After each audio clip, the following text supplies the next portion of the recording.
Hello, morning Mukesh.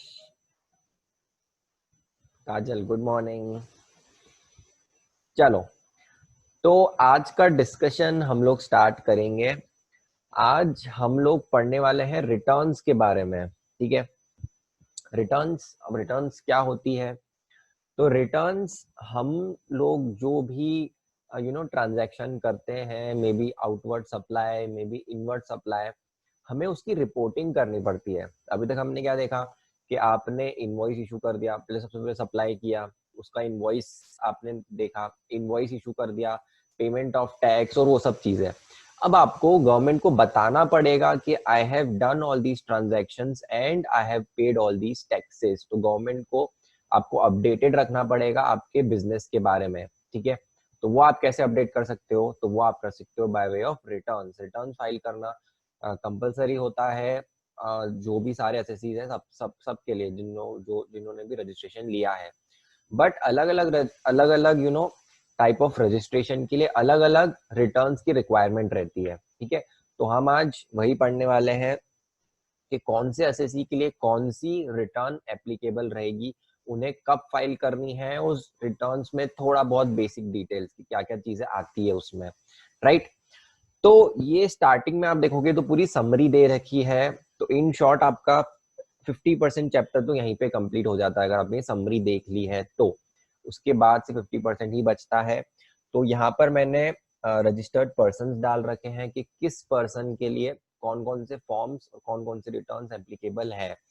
तो generally अगर आप देखो तो outward return, payment of tax और एनुअल रिटर्न, ये 3 टाइप की रिटर्न्स रहती है जो कि एक पर्टिकुलर एसएससी को भरनी पड़ती है। ठीक है, अब मैं आपको थोड़ा पहले लेके जाता हूँ, जब जीएसटी जस्ट आया ही था। जब जीएसटी आया था ना, तब गवर्नमेंट ने क्या सोचा था कि उनका रिटर्न्स ऐसी रहेगी कि 10th तक, जैसे आपका पूरा मंथ कंप्लीट हो गया, अगले मंथ की 10th तारीख तक आपको आउटवर्ड सप्लाई रिटर्न भरनी है। मतलब आपने जितने भी सेल्स करी है उसका डेटा आपको कब तक फिल करना है? 10th तक। उसके बाद जो आप आउटवर्ड डिटेल्स फिल करोगे वो आप उसमें कस्टमर का जीएसटी नंबर डालोगे, वो डिटेल्स कस्टमर को शो होगी और कस्टमर्स उसको सिलेक्ट या रिजेक्ट करेगा कि हाँ ये सप्लाई मैंने एक्चुअली में रिसीव किया है या नहीं किया है, मुझे इसका क्रेडिट मिलेगा या नहीं मिलेगा। तो गवर्नमेंट ने उसके लिए 15th डेट नोटिफाई करी थी कि आपको इस डेट पे जीएसटीआर 1 भरनी है। ठीक है, जीएसटीआर 1 मतलब आप अपने आउटवर्ड डिटेल्स शो करोगे। 15th पे आप भरोगे जीएसटीआर 2। ठीक है, ये मैं पहले की बात बता रहा हूँ। ठीक है, जब स्टार्ट हुआ था, जब गवर्नमेंट ने सोचा था कि हमको प्रॉपरली मैचिंग करवानी है हम लोग, तो गवर्नमेंट ने क्या सोचा था कि जो मैचिंग का कॉन्सेप्ट है ये अब हम लोग जो टैक्स पेयर है उनके ऊपर डाल देते हैं, हम लोग इतना काम नहीं करेंगे अब। ठीक है, और लास्ट में क्या था, 20th तक आपको कंसोलिडेटेड रिटर्न फाइल करनी थी। मतलब क्या, आपने आपका आउटवर्ड डाल दिया, आपने अपने इनपुट्स देख लिए। ठीक है, जो भी आपके आपके जो वेंडर्स हैं, आपके जो सप्लायर्स हैं, उन्होंने डेटा फिल करा, आपने उसका क्रेडिट ले लिया और 20th को आपने देख लिया कि आपकी फाइनल लाइबिलिटी कितनी आ रही है और आपने उस पर टैक्स पे कर दिया। ठीक है, ये गवर्नमेंट का प्लान था इनिशियली जब जीएसटी आया था। बट ये प्लान सक्सेसफुल नहीं हो पाया। क्यों? क्योंकि पहली बात तो यहाँ पर टाइम बहुत कम था, सिर्फ 5 दिन का टाइम है। ठीक है, कभी बीच में वीकेंड आ गया, एक्सटेंडेड वीकेंड, तो 3-4 दिन उसमें चले गए, तो आपको 1 या 2 दिन में ये पूरा इनवर्ट सप्लाई का काम करना है, तो it was not possible. Then ये जो मैचिंग है, मैचिंग के लिए अगेन सिर्फ 5 दिन थे। Matching is not that easy. मतलब आपको, आपने जो डिटेल्स फिल करे हैं, ठीक है, आपको सामने वाले से भी देखना पड़ेगा कि उसने, आपका जो वेंडर है, उसने वो सारे डिटेल्स भरे कि नहीं भरे। अगर नहीं भरे तो उसे बोलो क्या वापस से उसको अपलोड करो इनवॉइसेस।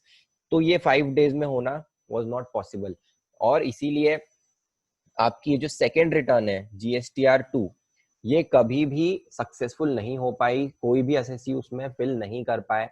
तो गवर्नमेंट को इन दी एंड क्या करना पड़ा, इसको ड्रॉप करना पड़ा। अभी गवर्नमेंट ने जीएसटीआर 2 को सस्पेंड कर रखा है, इसलिए आप यहाँ पर भी देखोगे तो यहाँ पर आउटवर्ड सप्लाई डिटेल्स है, पेमेंट ऑफ टैक्स है, लेकिन आपका इनवर्ड सप्लाई के लिए कोई अलग से रिटर्न नहीं है। ठीक है, तो इसलिए गवर्नमेंट ने क्या करा, इसको स्क्रैप कर दिया जीएसटीआर 2 को। अब ये जो कंसोलिडेटेड रिटर्न थी जीएसटीआर 3, ये किसके बेसिस पे थी, ये जीएसटीआर 1 और जीएसटीआर 2 के बेसिस पे थी। अब जीएसटीआर 2 आपने हटा दी है, ठीक है, तो इसको भी मॉडिफाई करना पड़ेगा, राइट। तो गवर्नमेंट ने क्या बोला कि इसकी जगह अब आप क्या भरोगे, जीएसटीआर 3B, ठीक है। तो ये नॉर्मल टैक्स पेयर की बात कर रहा हूं मैं। तो नॉर्मल टैक्स पेयर अभी क्या फाइल करते हैं, तो वो फाइल करते हैं जीएसटीआर 1, ठीक है। तो मतलब majority of the tax payers हैं वो जीएसटीआर 1 फाइल करते हैं। और जब पेमेंट करना रहता है तो ये कब फाइल करेंगे, पहले इसकी डेट 10th थी, 10th ऑफ नेक्स्ट मंथ, अब इसकी डेट 11th हो गई है, ठीक है। तो 11th तक आपको अपने आउटवर्ड डिटेल्स फाइल करने हैं और आपको जीएसटी का पेमेंट वो कब करना है, 20th of the next month. तो इस मंथ का है तो आपको नेक्स्ट मंथ में ये 20th तक आपको ये फाइल करना है 3B, ठीक है। और एनुअल रिटर्न में क्या है, आपके पूरे साल भर का जो भी ट्रांजैक्शन है वो आपको भरना है, ठीक है। तो ये डिस्कशन हम कल करेंगे। आज हमारा फोकस बेसिकली इन सब चीजों पे रहेगा, ठीक है, आउटवर्ड और पेमेंट ऑफ टैक्सेस। तो सबसे पहले हम लोग स्टार्ट करते हैं जीएसटीआर 1 के बारे में। अब जीएसटीआर 1, ठीक है, मतलब आपकी आउटवर्ड सप्लाई, जितने आपने सप्लाई करे हैं वो आपको शो करना है, ठीक है।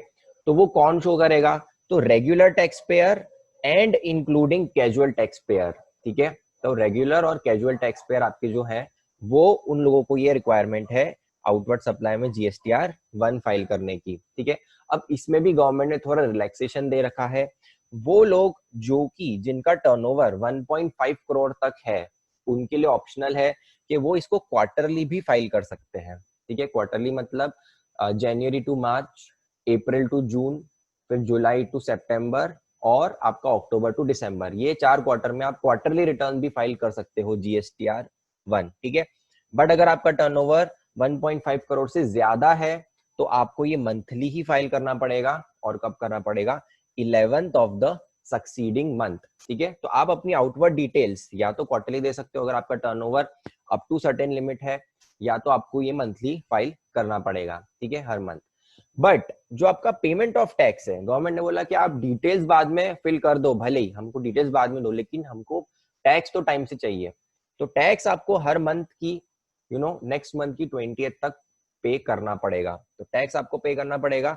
डिटेल्स भरने के लिए जो छोटे एसएसीज हैं उनको थोड़ा रिलैक्सेशन दिया है, ठीक है। तो एक बार जीएसटीआर 1 के बारे में देख लेते हैं। ये जीएसटीआर 1 है, ठीक है। अब जीएसटीआर 1 किस किस को भरनी है, रजिस्टर्ड पर्सन एक्सेप्ट दीज 6, ठीक है। तो ये 6 कौन से आपको यहीं पे समझ में आ जाएगा कि आपको इनको फिल करना है, except composition, except non resident taxable person, except OIDAR, ISD, TCS, TDS और यूआईएन। इनके अलावा सबको क्या फिल करना है, जीएसटीआर 1, ठीक है।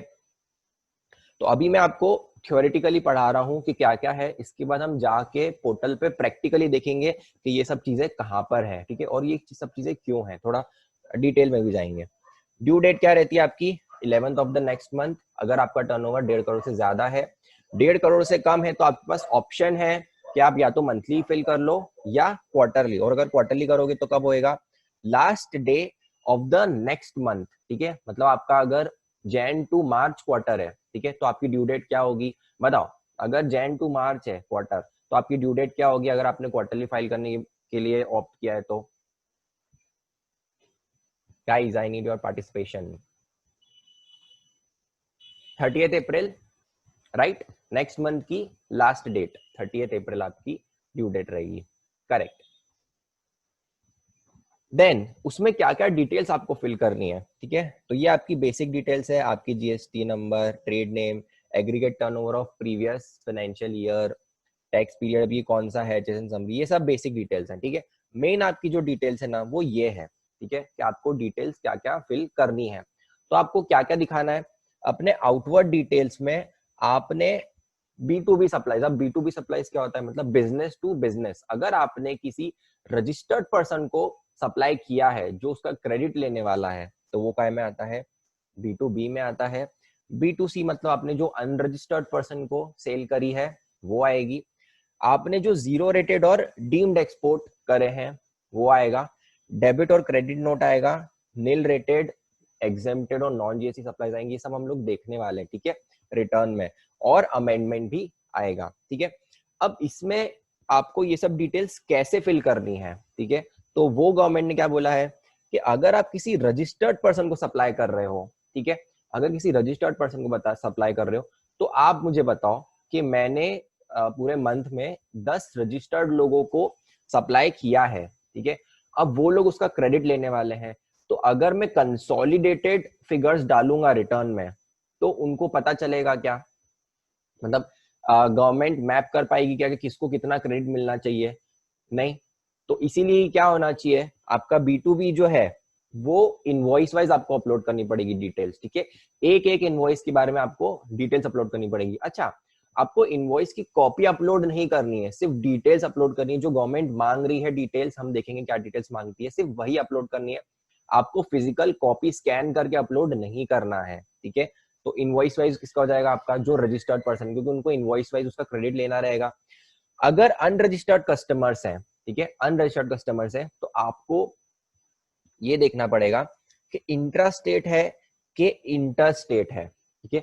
अगर इंट्रा स्टेट है तो आप कंसोलिडेटेड फिगर दे सकते हो, ठीक है, बट अगर इंटर स्टेट है, इंटर स्टेट, ठीक है, अब उसमें आपको क्या देखना पड़ेगा, अगर आपकी इनवॉइस वैल्यू 2,50,000 तक है तो आप स्टेट वाइज कंसोलिडेट दे सकते हो। अच्छा, मुझे एक बात बताओ, यहाँ पर कंसोलिडेटेड है, ठीक है, क्या आपने पूरे साल, पूरे मंथ में जितना भी इनवॉइसेस इशू करे, 10 इनवॉइसेस इशू करे, उस पे सीजीएसटी एसजीएसटी आपने जितना भी लगाया, ठीक है, आपने कंसोलिडेटेडली अमाउंट पे कर दिया।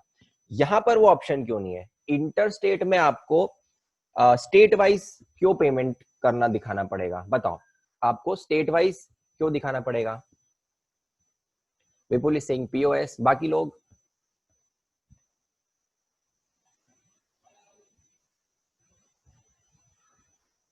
देखो मैं आपको बताता हूँ, distribution of credit, right, exactly, कौन सी गवर्नमेंट को टैक्स मिलेगा, यस, देखो जो हमारा टैक्स है, टैक्स किसको मिलता है, डेस्टिनेशन स्टेट में, जहां पर कंजम्पशन हुआ है, राइट, तो जहां पर कंज्यूम हुआ है, अब गवर्नमेंट को क्या करना है, यहाँ पे आप आईजीएसटी पे करोगे, ठीक है, और आईजीएसटी का आधा पोर्शन, आधे मतलब around half of the portion किसको जाता है, डेस्टिनेशन स्टेट को जाता है। अब अगर आप यहाँ पर कंसोलिडेटेड डाल दोगे तो गवर्नमेंट को कैसे पता चलेगा कौन से स्टेट को कितना टैक्स देना है, इसलिए ये आपका क्या होता है, कंसोलिडेटेड होता है, बट स्टेट वाइज, एक स्टेट में कितना आपने सप्लाई किया इंटर स्टेट, दूसरे स्टेट में कितना आपने इंटर स्टेट सप्लाई किया है, तो वो आपका कैसे जाएगा, कंसोलिडेटेड स्टेट वाइज, ठीक है।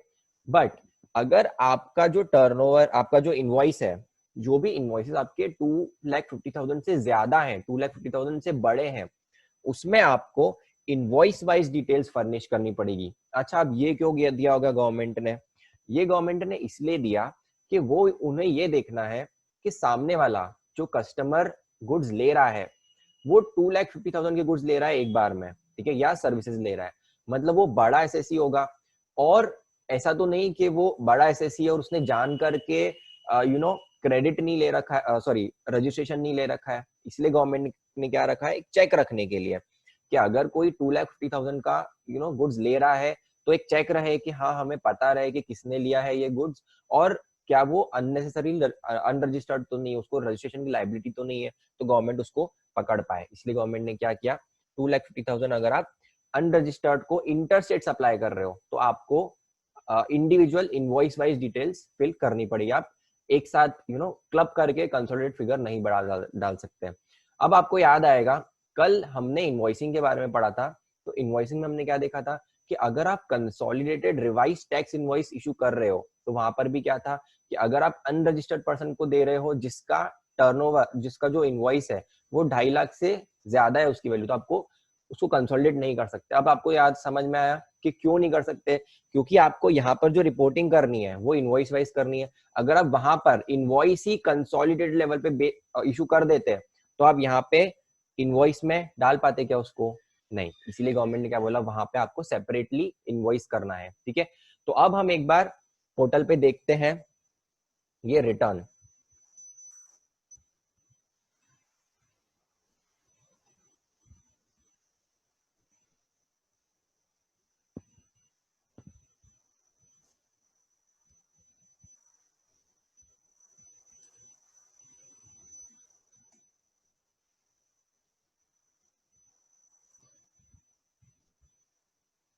मैं 1 मिनट लॉगिन करके आपको शेयर करता हूँ स्क्रीन।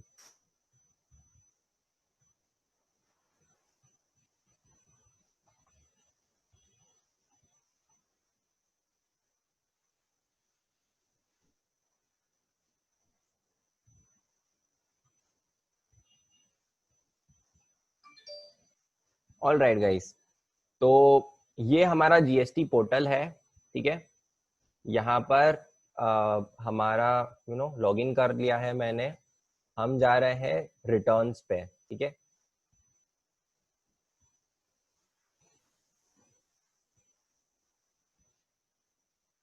मैं जा रहा हूँ रिटर्न्स डैशबोर्ड पे।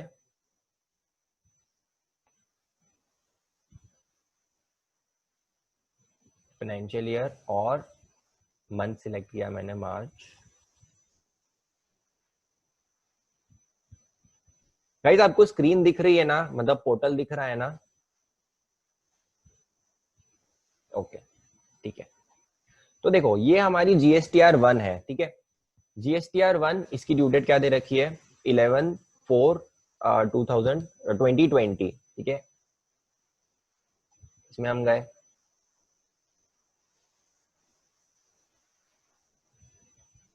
ये देखो यहाँ पर आपके आउटवर्ड इनवॉइसेस जो कि आपने रजिस्टर्ड पर्सन को दे रखा है। यहाँ पे अगर आप देखो तो कैप्शन में क्या लिख रखा है? Taxable outward supplies made to registered person including UIN holders, ठीक है।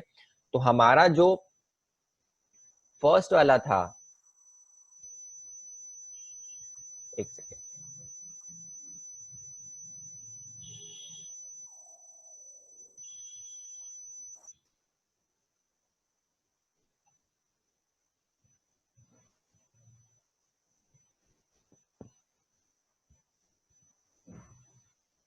मैं थोड़ा आपको क्रॉस रेफरेंसिंग करवाऊंगा।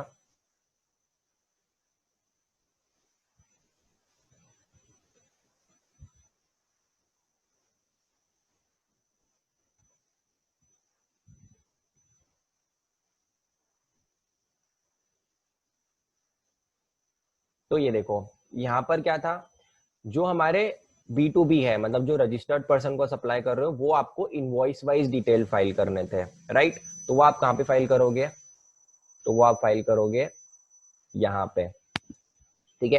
तो इसके अंदर हम जाते हैं B2B इनवॉइसेस। ये क्या आना चाहिए? इनवॉइस वाइज आना चाहिए। तो आप इनवॉइस वाइज कैसे डालोगे? यहाँ पे एड डिटेल्स में गए, यहाँ पर आपको जीएसटी नंबर डालना है, क्योंकि ये सामने वाला रजिस्टर्ड है तो उसका जीएसटी नंबर या यूआईएन नंबर आपको डालना है। इनवॉइस नंबर डालना है, डेट डालनी है, प्लेस ऑफ सप्लाई डालना है, क्योंकि कभी कभी क्या होता है, आपने भले ही रजिस्टर्ड पर्सन को दिया है लेकिन प्लेस ऑफ सप्लाई कुछ और हो सकता है। जैसे होटल के केस में प्लेस ऑफ सप्लाई क्या होगा? आपकी खुद की लोकेशन होगी, होटल की खुद की लोकेशन, और जीएसटी नंबर कुछ और हो सकता है, ठीक है। तो गवर्नमेंट को समझ में आ जाएगा कि हाँ हमको टैक्स कहाँ पे पे करना है, ठीक है। देन आपकी इनवॉइस वैल्यू आ गई। जैसे आप ये फिल करोगे, यहाँ पे आपको रेट ऑफ टैक्स भी पूछेगा वो, ठीक है। तो वो आप यहाँ पे फिल कर दोगे, तो ये आपकी क्या जा रही है? Invoice wise details. अब अगर आपने 1 रुपए का भी इनवॉइस दिया है किसी रजिस्टर्ड पर्सन को, तो आपको इनवॉइस वाइज डिटेल्स फिल करनी है, ठीक है। देन मैं आपको वापस से नोट्स पे लेके जा रहा हूं। ये हम नोट्स पे आ गए हैं। यहाँ पर सेकंड क्या था आपका? अगर आपने विद इन स्टेट सेल करी है तो आपकी कंसोलिडेटेड डिटेल्स जाएगी, और या फिर अगर आपने इंटरस्टेट करिए बट इनवॉइस वैल्यू कितनी है? 2,50,000 से कम है, तो आपकी क्या जाएगी? Consolidated details. तो वो कहाँ जाती है? तो वो हम यहाँ पे नीचे आते हैं, B2C अदर्स में जाती है, ठीक है। तो B2C अदर्स में जाओगे तो यहाँ पे कंसोलिडेटेड स्टेट वाइज जाएगी। अब कंसोलिडेटेड स्टेट वाइज मतलब कैसे होता है? तो ये देखो यहाँ पे आपने ऐड किया, प्लेस ऑफ सप्लाई आप डालोगे। फॉर एग्जाम्पल मैं ये मध्य प्रदेश का रजिस्ट्रेशन है, मैंने गुजरात में पूरे मंथ में जितनी भी वैल्यू का सप्लाई किया है inter state invoice less than 2,50,000। For example मैंने सिर्फ 2 सप्लाई किए हैं, एक 1 लाख का, दूसरा 2 लाख का, ठीक है। तो यहाँ पे मैं डालूंगा 3 लाख रुपीज, राइट। और यहाँ पर मैं डाल दूंगा, रेट डाल दूंगा उसका 5%। तो ये आपका क्या होगा? ऑटोमेटिकली कैलकुलेट हो गया IGST 5%, ठीक है। इसको मैं सेव कर दूंगा। वैसे ही मैं सारे स्टेट्स के लिए डाल दूंगा। गुजरात में मैंने इंटर स्टेट सप्लाई कितना किया है, हरियाणा में मैंने कितना किया है वो सब मैं यहाँ पे डाल दूंगा, स्टेट वाइज कंसोलिडेटेड फिगर, ठीक है। बट गवर्नमेंट ने क्या बोला था उसमें, आपके रूल्स में क्या लिखा हुआ है कि जो इंटर स्टेट आपने लार्ज अनरजिस्टर्ड पर्सन को दिया है, ठीक है, लार्ज अनरजिस्टर्ड पर्सन, उनके लिए इनवॉइस वाइज डिटेल्स, तो वो आपकी कहाँ पे आएगी, डिफरेंस रेट, हाँ डिफरेंट एड, अगर आपके रेट्स दो हैं, ठीक है, वहां पर भी अगर आप यहाँ पे देखोगे तो अगर आपके दो रेट हैं, 5% पे भी आपने इंटरस्टेट सप्लाई किया है, तो आप क्या करोगे, पहले गुजरात आपने सिलेक्ट किया, 5% वाली आपने यहाँ पे वैल्यू डाल दी, ठीक है, तो 5% पे मैंने 1 लाख किया है, वो मैं डाल दूंगा, यहाँ पे मैं कर दूंगा सेव, ठीक है।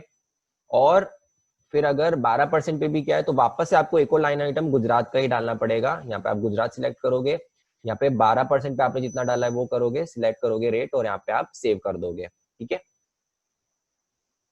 तो आपकी क्या हो जाएगी, consolidated state wise and rate wise, ठीक है। फिर आपने जो इंटर स्टेट सप्लाई किया है बड़े लार्ज अनरजिस्टर्ड पीपल को, वहां पे भी आपको क्या करना है, इनवॉइस वाइज डिटेल्स डालनी है।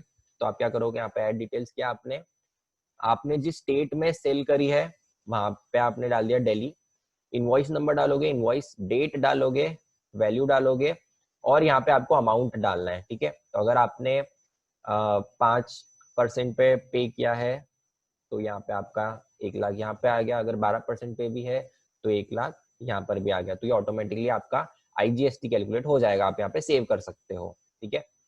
तो ये क्या हो गया आपका B2C लार्ज, मतलब जिनको 2.5 लाख या उससे ज्यादा इनवॉइस वैल्यू के आपने प्रोडक्ट्स बेचे हैं, वो आपको यहाँ पे करने हैं, ठीक है। तो ये क्या हो गया आपका पूरा GSTR1 में जो आउटवर्ड सप्लाई डिटेल्स है वो आपकी ऐसे आ जाएगी, ठीक है। उसके अलावा क्या क्या डालना है आपको, तो B2B और B2C हमने देख लिया, zero rated and deemed exports, ठीक है। तो मैं वापस से आपको रिटर्न्स पे लेके जा रहा हूँ, तो जीरो रेटेड आप कहाँ पे डालोगे, जीरो रेटेड, तो जो आपके एक्सपोर्ट्स है वो एक्सपोर्ट्स यहाँ पे आएंगे, ठीक है, जो आपने एक्सपोर्ट इनवॉइसेज है वो यहाँ पे आएंगे। और उसके अलावा अच्छा मुझे एक बात बताओ, जो SEZ सप्लाईज है वो कहाँ पे आना चाहिए, मैंने सप्लाई किया है SEZ को, वो कहाँ पे आना चाहिए बताओ, एनीवन?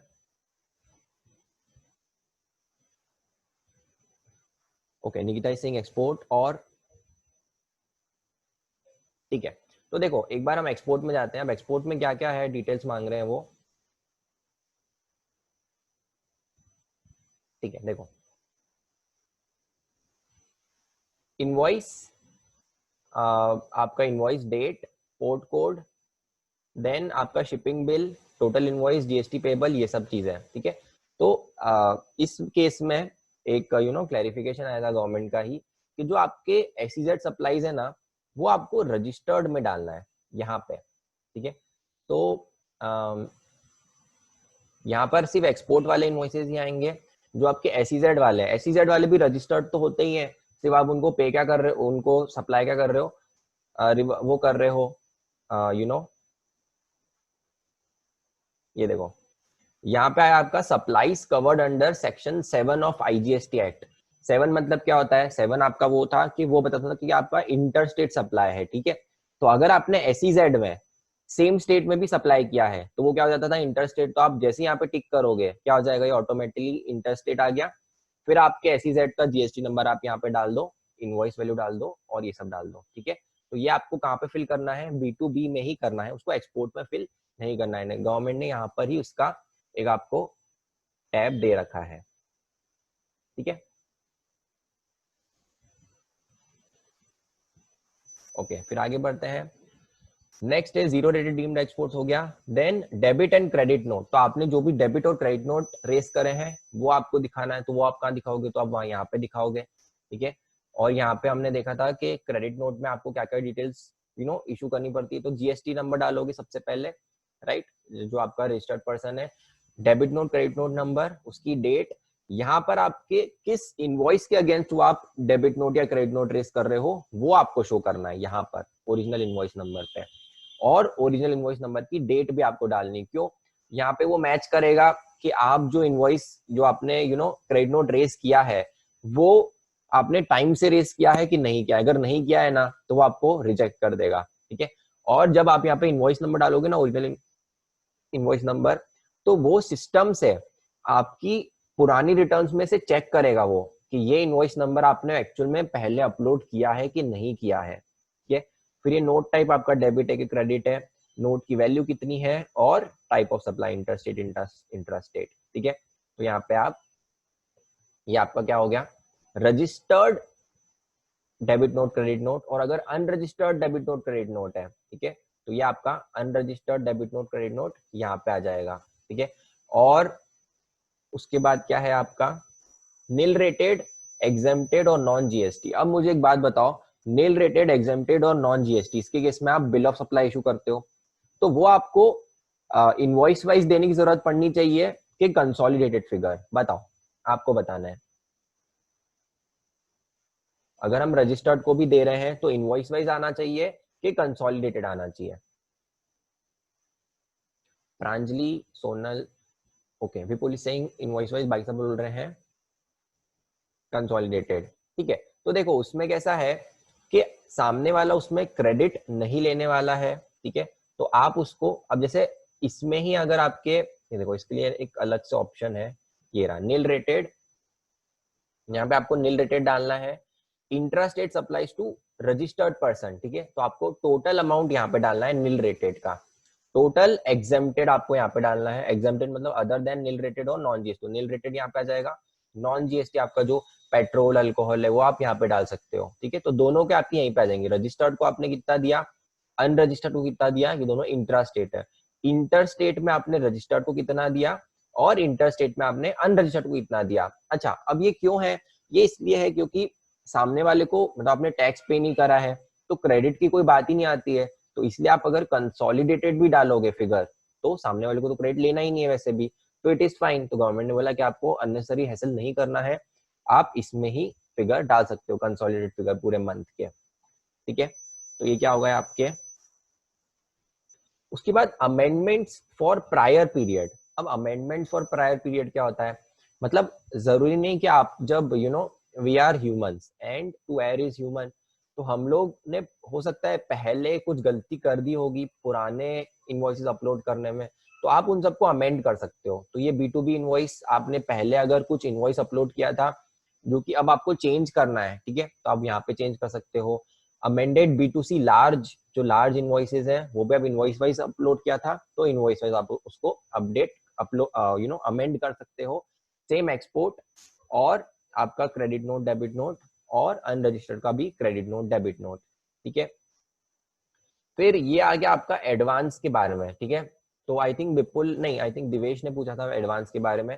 तो यहाँ पर आपको क्या डालना है, आपको कितना एडवांस मिला है वो आपको यहाँ पे डालना है, ठीक है। तो प्लेस ऑफ सप्लाई क्या था उसका, और सप्लाई टाइप आ जाएगा आपको, और यहाँ पे उसकी वैल्यू आपको डालनी रहेगी, ठीक है। गुजरात तो आपका इंटरस्टेट, और कितना कितना आपको एडवांस इस मंथ में मिला वो आपको यहाँ पर डालना है कि इस मंथ में हमें कितना एडवांस मिला, ठीक है। देन आपका एडवांस एडजस्टेड का एक टैब है, ये एडवांस रिसीव्ड, इसमें आपने टैक्स भी इसी मंथ पे करोगे, ठीक है। देन ये है एडवांस एडजस्टेड, मतलब आपको पहले एडवांस मिला था उसमें आपने टैक्स पे कर रखा है, अब आपने क्या करा है, इनवॉइस रेस किया है, तो आप उस पुराने एडवांस के अगेंस्ट उसको एडजस्ट कर रहे हो। तो यहाँ पे आपका क्या जाएगा, स्टेट वाइज आपने कितना एडवांस एडजस्ट किया है वो अमाउंट आपका यहाँ पर आ जाएगा, ठीक है। देन यहाँ पे आपको HSN summary of outward goods देनी है, मतलब आपको क्या करना है, आपने जितना भी ओवरऑल सप्लाई किया है, ठीक है, आपको इनवॉइस वाइज गुड्स वाइज देना है कि आपने पूरे मंथ में, फॉर एग्जांपल एसी का एडिशन यहाँ पे डालोगे, यहाँ पे एसी लिखोगे, यूपीसी में क्या आ जाएगा आपका, क्वांटिटी आ जाएगा, ठीक है, ग्राम ये सब है, बॉक्सेस और ये सब, तो यहाँ पे क्वांटिटी डाल दोगे। फिर यहाँ पे अमाउंट आ जाएगा कितना क्वांटिटी है वो,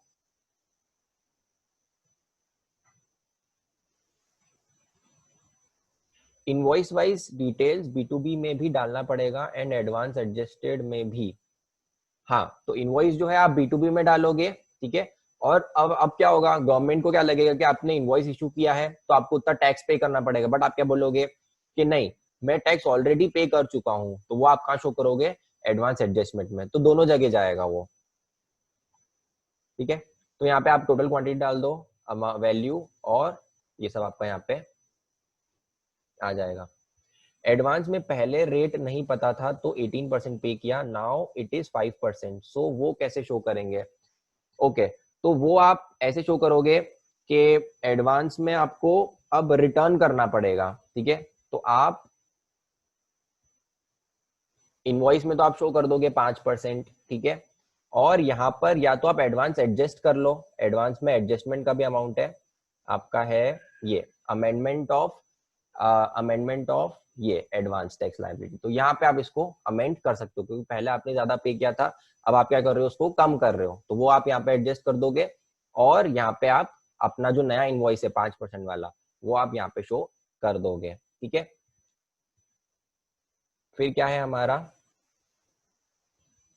HSN वाइज समरी हो गया। फिर डॉक्यूमेंट इशू, कि आपने डॉक्यूमेंट कितने इनवॉइसेस इशू करे हैं, कितने इनवॉइसेस आपने कैंसिल करे हैं, क्योंकि कभी कभी क्या होता है, आपने कुछ इनवॉइस इशू करा, आपने कस्टमर को दिया, उसके पहले आपको पता चल गया इसमें कुछ गलती है, तो आप क्या करोगे, उसको कैंसिल कर दोगे, ठीक है। तो ये आपका नेट आ जाएगा, टोटल माइनस कैंसल, तो यहाँ पे आपका नेट आ जाएगा, ठीक है। तो यहाँ पे आपके सब आ जाएंगे, आपको सब डाल सकते हो यहाँ पे कि आपने कितने कितने डॉक्यूमेंट इशू करे हैं। तो ये क्या हो गया आपका, इनवॉइसेस फॉर आउटवर्ड सप्लाई, तो आउटवर्ड सप्लाई के लिए आप जो भी इनवॉइस डाल रहे हो वो आ जाएगा।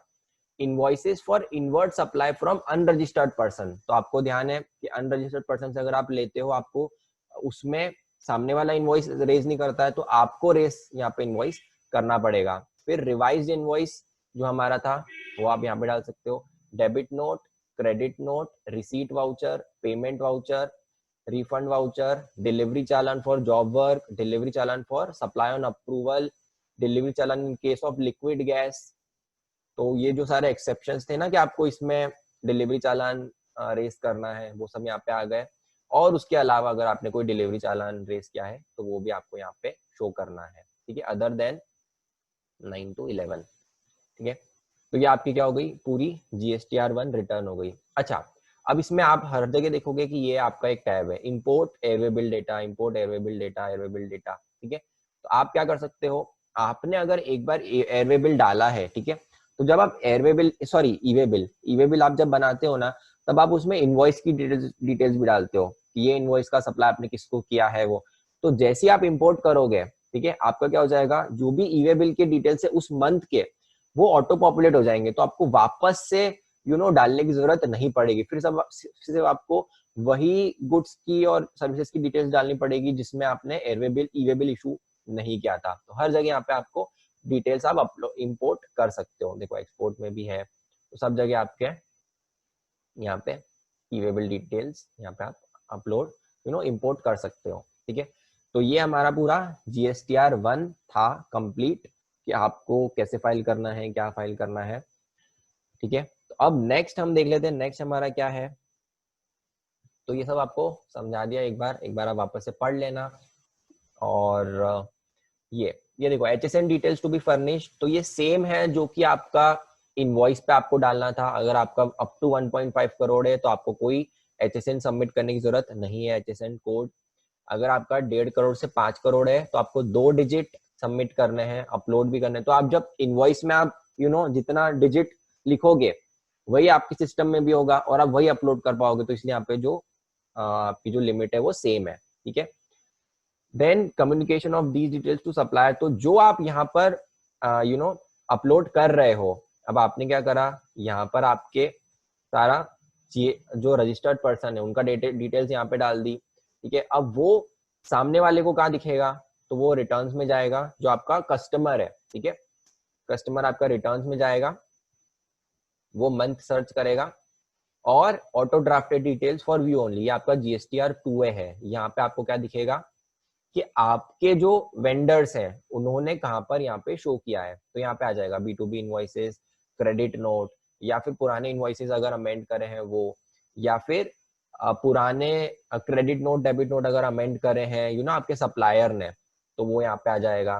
फिर ISD का अगर आपको कोई क्रेडिट मिला है, आपका मतलब HO हेड ऑफिस ने, अगर आपका ब्रांच ऑफिस है तो वहां से आपको जो भी क्रेडिट आया है वो, उसमें अगर आपका जो अमेंडमेंट है क्रेडिट नोट है ना, ISD क्रेडिट में भी क्रेडिट नोट हो सकते हैं वो।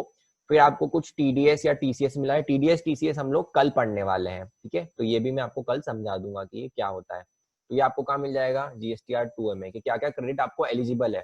और आपको वापस अगर ITC का थोड़ा डिस्कशन याद करवाऊं, तो जो आपके वेंडर्स ने यहाँ पे अपलोड करे ना, उससे आप कितना एक्स्ट्रा ले सकते हो, सिर्फ 20%, ठीक है। और 20% भी पहले था, तो नवंबर जो आपका मई अटेम्प्ट है, मई अटेम्प्ट के लिए वो 20% है, लेकिन नवंबर अटेम्प्ट के लिए वो लिमिट रिवाइज होकर 10% हो गई है।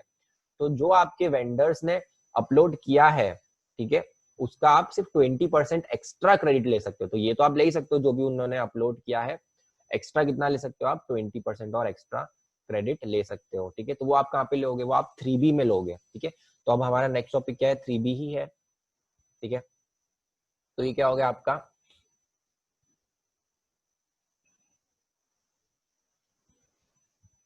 ठीक है। पहले हम लोग एक बार 3B देख लेते हैं।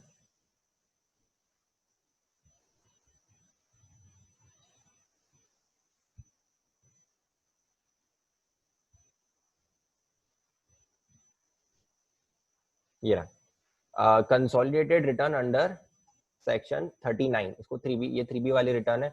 तो पहले ये आपकी 3 होने वाली थी, ठीक है, लेकिन अभी गवर्नमेंट ने इसको सस्पेंड कर दिया है 3 को, और आपको क्या फाइल करनी है, अभी 3B फाइल करनी है। और कब फाइल करोगे, तो किसको फाइल करनी है, तो सेम एज GSTR 1, ठीक है। जो GSTR 1 को फाइल, जिनको GSTR 1 फाइल करनी है, उन सब असेसीज को, उन सब टैक्स पेयर्स को ही GSTR 3B भी फाइल करनी है। और कब फाइल करनी रहती है, ये आपको मंथली फाइल करनी है। इसमें आपका क्वार्टरली का बेनिफिट है, छोटे जो टैक्स पेयर्स है उनको नहीं है, तो गवर्नमेंट को इससे टैक्स मिलता है। तो गवर्नमेंट ने बोला कि आप टैक्स तो हमको टाइम से दो, ठीक है।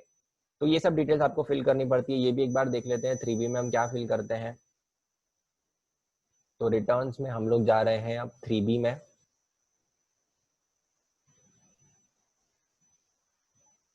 तो ये आपकी 3B मंथली रिटर्न है, इसमें हम जा रहे हैं।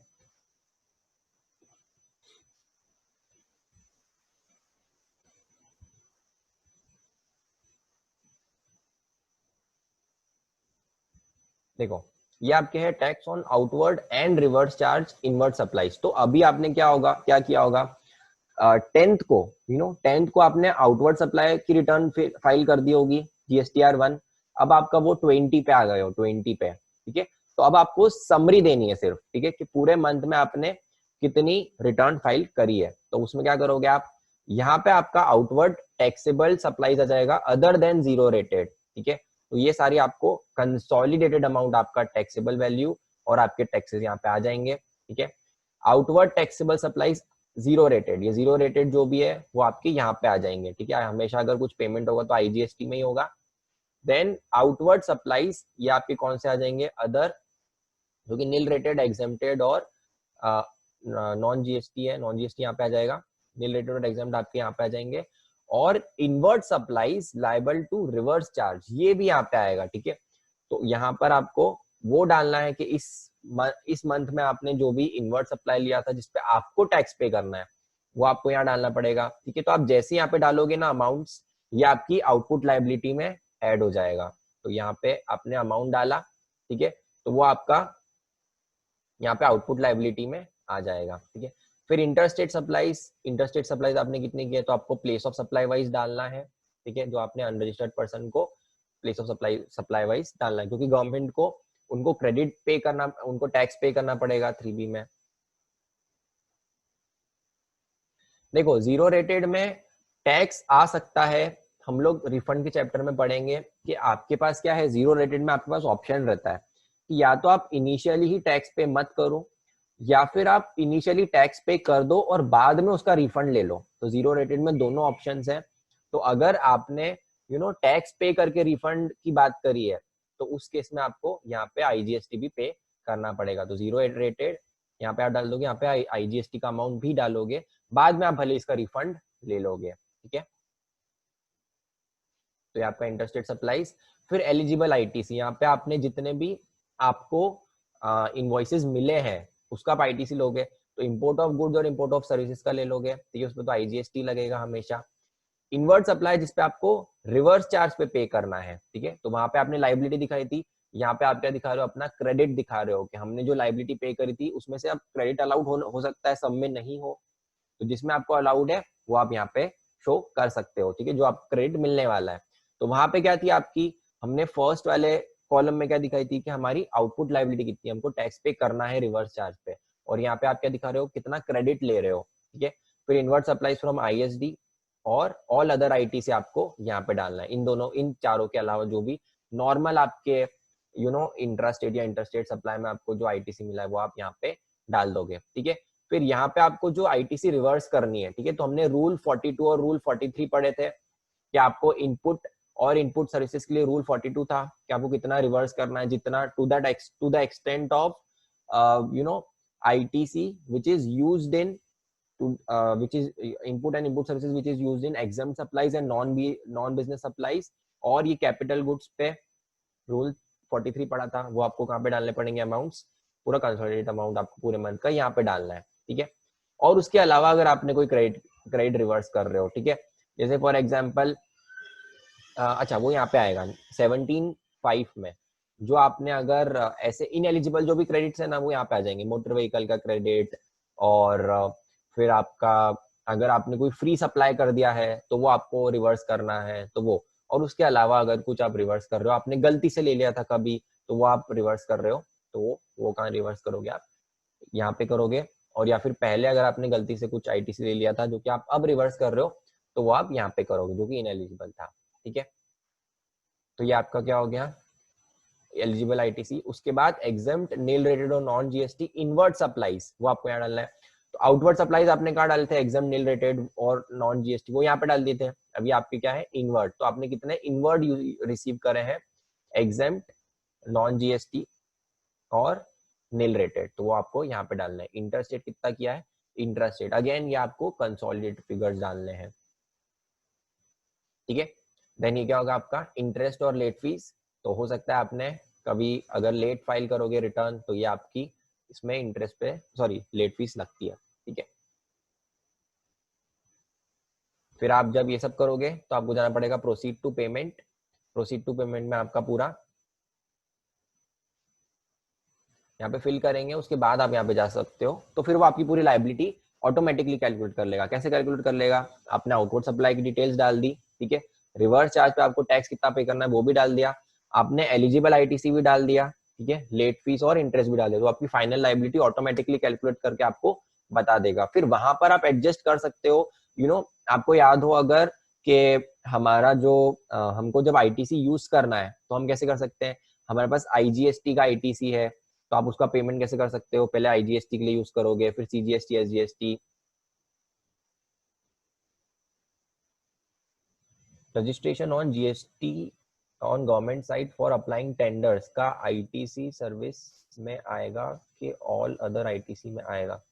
Registration on government site for applying tenders का आईटीसी, देखो ये जो इंपोर्ट इनपुट सर्विस है ना, सिर्फ इंपोर्ट के लिए अलग है, ठीक है, बाकी जो भी सारे है ना वो ऑल अदर आईटीसी में ही आता है, तो ये आपका ऑल अदर आईटीसी में ही आएगा, ठीक है। तो ये क्या हो गई हमारी 3B हो गई, 3B भी कंप्लीट। तो ये सब डिटेल्स हमने देखी थी। Outward supplies and inward supplies liable to reverse charge, ये हमने कौन सा देखा था, फर्स्ट टैब में ये देखा था। Then interstate supplies to unregistered person, ये हमने क्या सेकंड टैब में देखा था। एलिजिबल आईटीसी हमने थर्ड टैब में देखा था। फोर्थ टैब में एग्जाम्प्ट, नील रेटेड और नॉन जीएसटी, फिर पेमेंट ऑफ टैक्स था, और टीडीएस लाइबिलिटी, तो सेम टू सेम जो हमने देखा वही सब यहाँ पर वही सब लिखा हुआ है, ठीक है। तो ये क्या हुआ हमारा GSTR1 और GSTR3 जो कि मेन रिटर्न है, जो कि you can say 80-90% of the assessee जो है उन लोगों को यही फिल करना पड़ता है, ठीक है। अब इनके अलावा जो है ये वो कौन कौन से हो सकते हैं, तो मैं वापस से अपने आईपैड पे व्यू ले लेता हूँ, एक सेकेंड।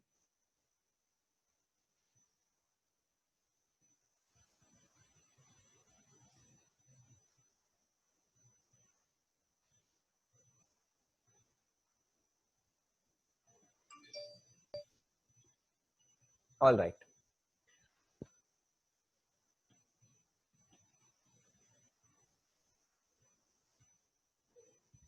तो ये हमने सेक्शन 39 वाला पढ़ लिया, अंडर सेक्शन 39। तो ये कौन सा आपका 3B रिटर्न है, ठीक है। Then return for composition, supplier and person paying tax under notification 2 of 2019। ये 2 ऑफ 2019 कौन सा है, जो सर्विसेज के लिए कंपोजिशन स्कीम आई है, जिसमें आप 6% पे टैक्स पे कर सकते हो वो। तो अब उनको क्या फाइल करना है, तो उनको GSTR 4 फाइल करनी है, ठीक है। कौन कौन फाइल करेंगे, कंपोजिशन वाले और जो 2 ऑफ 2019 का बेनिफिट ले रहे हैं वो। कब फाइल करनी है, तो आपको क्वार्टरली फाइल करनी है 18th of the succeeding quarter in form, sorry ये पेमेंट ऑफ टैक्स की बात चल रही है, तो पेमेंट ऑफ टैक्स आपको कब करना है, क्वार्टरली, ठीक है। तो कंपोजिशन के केस में आपको पेमेंट क्या करना है, क्वार्टरली करना है। और आपकी जो रिटर्न है GSTR 4 वो आपको कब फाइल करनी है, एनुअली करनी है on 30th April of succeeding month. मतलब पूरा साल आपका खत्म हो गया 31 मार्च को, एक महीने का टाइम रहेगा, 30th अप्रैल तक आपको क्या फाइल करनी है, GSTR 4। अब GSTR 4 में क्या होगा, तो GSTR 4 में ये बेसिक डिटेल्स है, जो प्राइमरी डिटेल्स है उसमें। अब इसमें मेजरली आपके इनवर्ट सप्लाईज आएंगे, ठीक है। क्यों, क्योंकि आउटवर्ड सप्लाई जो है वो तो आपको मतलब कंसोलिडेट फिगर डाल सकते हो, क्योंकि आपको क्या करना है, उसमें जो टैक्स पे करना है वो एक फिक्स रेट है, उस पर ही पे करना है, ठीक है। सामने वाले को उसका क्रेडिट भी नहीं मिलेगा, ठीक है। तो यहाँ पे आप जो आउटवर्ड डिटेल्स है वो आप कंसोलिडेट फिगर डाल सकते हो, और जो इनवर्ट सप्लाईज है वो आपको कैसे डालना पड़ेगा, वो आपका आएगा इनवॉइस वाइज, ठीक है। देन आपने जो भी टैक्स लाइबिलिटी थी आपने कितनी पे करी एवरी क्वार्टर, उसकी डिटेल्स आपको यहाँ पे फाइल फिल करनी पड़ेगी, ठीक है। तो ये आपका क्या हो गया, कंपोजिशन के लिए GSTR 4। तो ये आपका समरी में भी दे रखा है, ये रही समरी, ठीक है। तो फॉर्म कौन सा है आपका, GSTR 4 आउटवर्ड सप्लाई के लिए, और कब फाइल करना है आपको, annually on 30th of succeeding month of the year. Then payment आपको क्वार्टरली करना है इन फॉर्म CMP 08। जो CMP 08 है वो बहुत ही सिंपल फॉर्म है, उसमें आपको सिर्फ अमाउंट डालना रहता है, ऑटोमेटिकली वो कैलकुलेट हो जाता है। तो ये बहुत ही ईजी है, क्योंकि आप इसमें इनवर्ड का आपको कोई चक्कर नहीं है, आपको सिर्फ आउटवर्ड पे ही टैक्स पे करना है, क्योंकि कंपोजिशन कभी भी ITC नहीं ले सकता है, ठीक है, इसलिए ये हो गया। देन अगर नॉन रेसिडेंट टैक्सेबल पर्सन की बात करो, अच्छा उसके पहले returns to be filed during transition. अब ट्रांजिशन मतलब क्या, अगर कभी आप रेगुलर टैक्स पेयर हो और ड्यूरिंग द मंथ आपको कंपोजिशन में जाना है, ठीक है, ड्यूरिंग द ईयर, तो आप ये सिर्फ जो ऑप्शन है वो सिर्फ एक बार ही एक्सरसाइज कर सकते हो। एक बार आप कंपोजिशन में चले गए तो विद इन सेम ईयर आप वापस से रेगुलर में नहीं जा सकते हो, ठीक है। तो अगर आपने सोचा कि हाँ मेरे को इस साल के लिए कंपोजिशन में जाना है, ठीक है, तो आप क्या कर सकते हो, आपकी जो कंपोजिशन में आप हो गए, ठीक है, तो साल के मिड में आप किस में चले गए, कंपोजिशन में। तो कंपोजिशन की तो सारी आपको रिटर्न फाइल करनी ही है। आप जिस पीरियड के लिए रेगुलर में थे वो भी आपको रिटर्न फाइल करनी पड़ेगी। तो रेगुलर में कौन कौन सी रिटर्न्स रहती है आपकी, एक तो आपको एनुअल रिटर्न फाइल करनी पड़ेगी, ठीक है। देन कब तक की रिटर्न फाइल करनी पड़ेगी, 20th October of next financial year, उसके मतलब तब तक की जो भी रिटर्न्स है वो आपको फाइल करनी पड़ेगी। सेम आपका क्या होगा, अगर आप कंपोजिशन से रेगुलर में जाओगे तो रेगुलर वाली तो आपको सारी फाइल करनी ही है, बट जिस पीरियड के लिए आप कंपोजिशन में थे वो वाली कंपोजिशन भी आपको रिटर्न फाइल करनी पड़ेगी, ठीक है। तो उस ईयर में आपको दोनों रिटर्न फाइल करनी पड़ेगी। जिस टाइम पे आप कंपोजिशन में थे उसके लिए कंपोजिशन वाली रिटर्न, जिस टाइम से आप रेगुलर में आ गए उस टाइम रेगुलर वाली रिटर्न तो आपको फाइल करनी ही है। तो ये कब होगा, ड्यूरिंग ट्रांजिशन, ठीक है। और आपको एक बार इसमें बता देता हूँ मैं कि कहाँ पे आप अप्लाई कर सकते हो।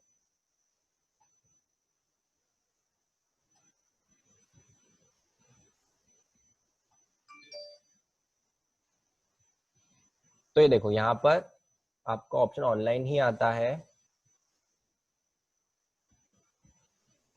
ये application to opt for composition. तो आप कभी भी जाके यहाँ पर ऑप्ट कर सकते हो, ठीक है। तो यहाँ पे दे रखा है ये सारे आइटम्स है जिसमें आप नहीं ले सकते हो कंपोजिशन पे।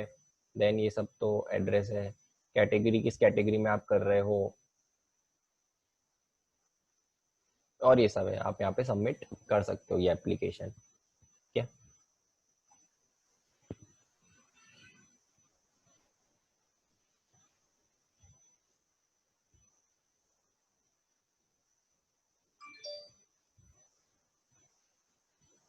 ऑलराइट, ठीक है। चलो, तो देन हमारी returns for non resident taxable person. अब नॉन रेसिडेंट टैक्सेबल पर्सन कौन से होते हैं? वो पर्सन जो कि बाहर से फॉरेनर्स इंडिया में आए हैं कुछ टाइम के लिए एग्जीबिशन के लिए, ठीक है। तो उनको रिटर्न्स कौन सी फाइल करनी है? तो जीएसटीआर 5 उनको रिटर्न फाइल करनी है, ठीक है। नॉन रेसिडेंट टैक्सेबल पर्सन कौन होते हैं वो दे रखा है। ड्यू डेट, अब उनको कब फाइल करनी है? तो ये भी 3B जैसी रिटर्न होती है, ठीक है, इसमें बट सेम एक ही रिटर्न होती है। इसमें इन्वर्ट भी डाल, इन्वर्ट तो उनको सिर्फ इनपुट्स, सिर्फ जो इम्पोर्टेड गुड्स है उनका ही क्रेडिट मिलता है, बाकी कोई क्रेडिट नहीं मिलता है। और जो आउटवर्ड है उसमें उनको टैक्स पे करना पड़ता है, कंपोजिशन के लिए भी ऑप्ट नहीं कर सकते, ठीक है। तो ये कब फाइल करना है इनको? 20 days after the end of calendar month, मतलब वही जो हमारी जो 3B की टाइम लिमिट होती है वही। बट अगर उसके पहले उनका जो रजिस्ट्रेशन है वो एक्सपायर हो रहा है, तो जब रजिस्ट्रेशन एक्सपायर हो रहा है ना, उसके 7 डेज में उनको फाइल करना है। जैसे फॉर एग्जांपल अगर उनका 1 अप्रैल को रजिस्ट्रेशन एक्सपायर हो गया, ठीक है, तो उस मंथ के लिए, ठीक है, मतलब ये वाला जो उनका मार्च वाला मंथ है, ये मार्च मंथ के लिए उनको रिटर्न कब तक फाइल करनी पड़ेगी?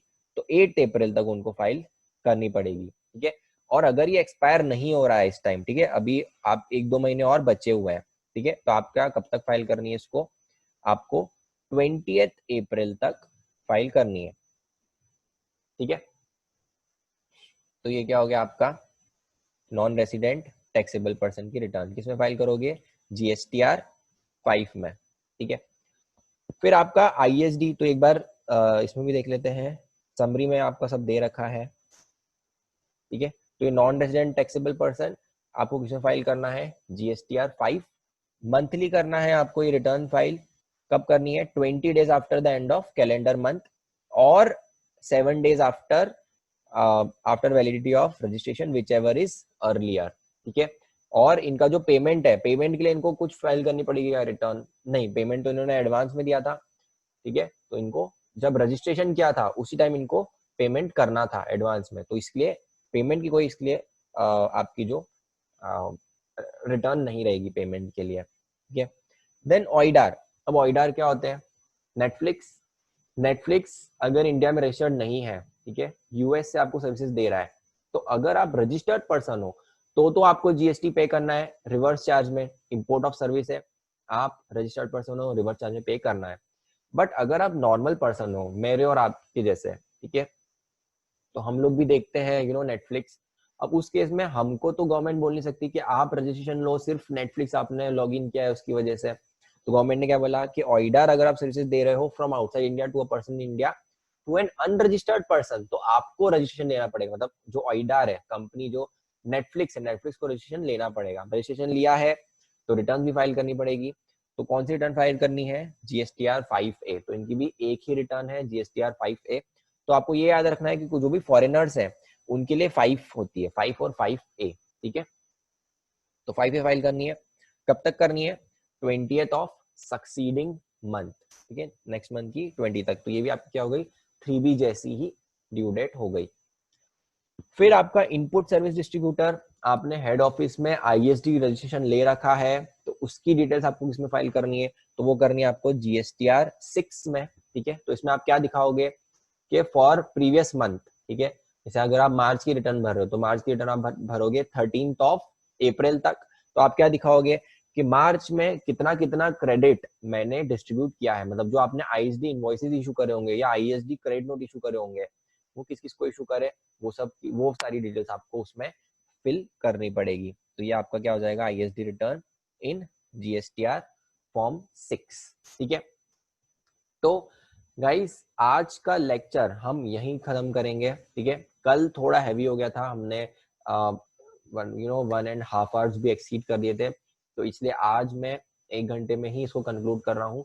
कल हम लोग रिटर्न्स कंप्लीट कर देंगे, तो ये वाला चैप्टर पूरा कंप्लीट हो जाएगा। और इसके पहले जो पेमेंट वाला चैप्टर है, ठीक है, इसमें TDS, TCS और ये सब चीजें हैं, तो ये भी हम कल कंप्लीट कर लेंगे। तो आपका पेमेंट वाला चैप्टर पूरा कंप्लीट हो जाएगा और जो आपका रिटर्न्स है वो भी कल पूरा कंप्लीट हो जाएगा, ठीक है।